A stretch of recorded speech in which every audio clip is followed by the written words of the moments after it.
السلام عليكم ورحمة الله وبركاته. وصفتنا اليوم هي شيش طاووق. لو عاملين دايت او في العموم زهقتوا من وصفات الدجاج التقليدية وحابين تغيروا، فتقدروا تضيفوا الشيش في المنيو عندكم وتتبلوه بتتبيلتي الخاصة. انا بعتمد التتبيلة الهندي مع بعض اضافاتي البسيطة، وبتكات هتفرق معاكم جدا في الطعم. يلا بينا نبدأ. اول حاجة هعملها هضيف اعواد الشيش في مية واسيبها على جنب. الخطوة دي بتساعدني انها ما تتحرق وقت السوى. الفراخ اللي عندي غسلاها كويس قوي ونقعاها في مية وليمون 10 دقايق وغسلاها ومصفيها كويس. الفراخ المستخدمة في الشيش المفروض تكون اوراق، لان الاوراق هي الجزء الاطرى في الفرخة. خليناها مع بعض قبل كده. هسيب لكم فيديو خلي الدجاج وازاي كونا شيش او كوردون بلو او حمام كداب او غيرهم كتير في صندوق الوصف. انا هنا استخدمت نص الكمية صدور ونصها اوراق، خصوصا ان طراوة الشيش مش بس بتعتمد على الاوراق، لكن كمان بتعتمد اني سبت الفراخ في التتبيلة قد ايه، وكمان الفراخ دخلت على فرن سخن ولا بارد. هقطع الاوراق اللي عندي لقطع متوسطة الحجم بالشكل ده، وكده الفراخ بقت جاهزة عندي. هبدأ احضر التتبيلة. في طبق عميق هضيف علبة زبادي كبيرة اللي هي بتكون 170 جرام تقريبا. هضيف عليها عصير 4 ليمونات صغيرين او 3 ليمونات كبار، وعندي 3 فصوص توم مفرومين، وعندي مكعب كده جنزبيل فريش هفرمه واضيفه، ولو مش موجود هستبدله بنص معلقة صغيرة من بودرة الجنزبيل.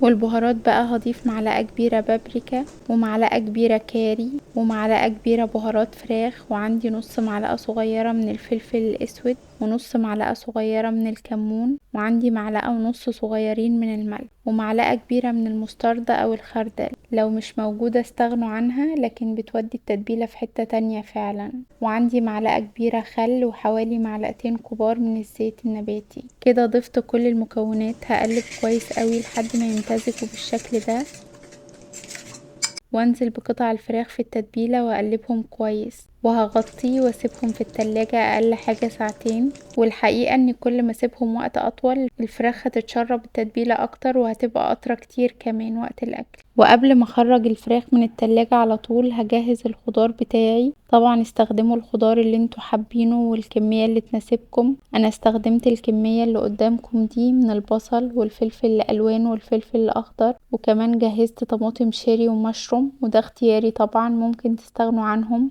وتزودوا طماطم عادية بدون بذر. يعني استخدموا الخضار اللي تحبوه. كمان الحقيقة ان الكمية دي كانت كتيرة على كيلو الفراخ، يعني تقدروا تستخدموا اقل من كده، لكن انا بحب الخضار المشوي. حتى لو الفراخ خلصت بعمل اسياخ من الخضار بس كده وبشويها، وبتبقى جميلة جدا.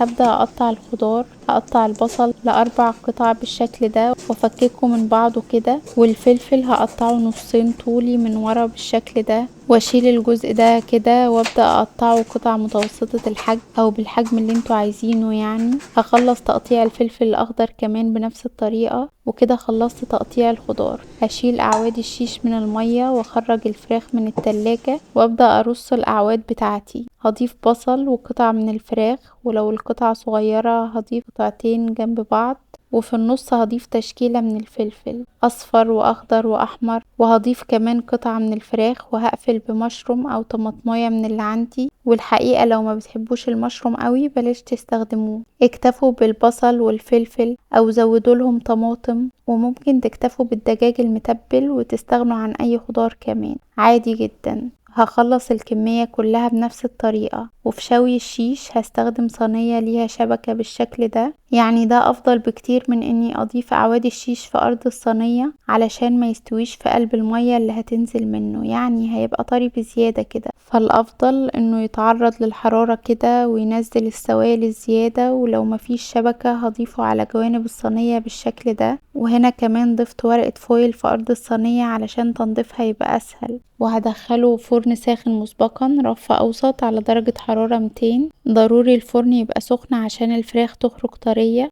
كمان ممكن في جريل على النار اضيف مكعب زبدة واشوي فيه اسياخ الشيش، وطبعا يا سلام لو ضفنا الاسياخ في شبكة وشويناه على الفحم. ولو احتاجتوا تقلبوه وهو في الفرن اعملوا كده. كمان لو ما اخدش لون قوي تقدروا تفتحوا عليه الشواية، يعني تابعوا التسوية بنفسكم علشان تحصلوا على افضل نتيجة. وكمان لو حسيتوا انه نشف، مع ان ده مش هيحصل طول ما انتوا مستخدمين اوراق وسايبينه في التتبيلة وقت كافي، ادهنوه ببواقي التتبيلة اللي موجودة كده، واستمتعوا بريحة التتبيلة اللي هتقلب البيت طول ما الشيش في الفرن، وطبعا بالطعم الخطير اول ما الشيش يخرج من الفرن. تقدروا تقدموه بالشكل ده وتاكلوه بعيش بلدي او فينو، ودي اسرع حاجة، او نبقى مجهزين رز مبهر ونقدم معاه شيش بالشكل ده، او حتى نخرج سيخ الشيش على عيش لبناني سخن كده. واساسي طبعا معانا الطحينة او صوص الثوم، ومفيش مانع كده من شوية كول سلو جنبه. خلي الحلاوة تكمل. ممكن نزود من الفراخ في الاول ونشيلها متبلة في الفريزر، هتنفعنا لو حابين نستخدمها توبنج للبيتزا او حشو للكريب.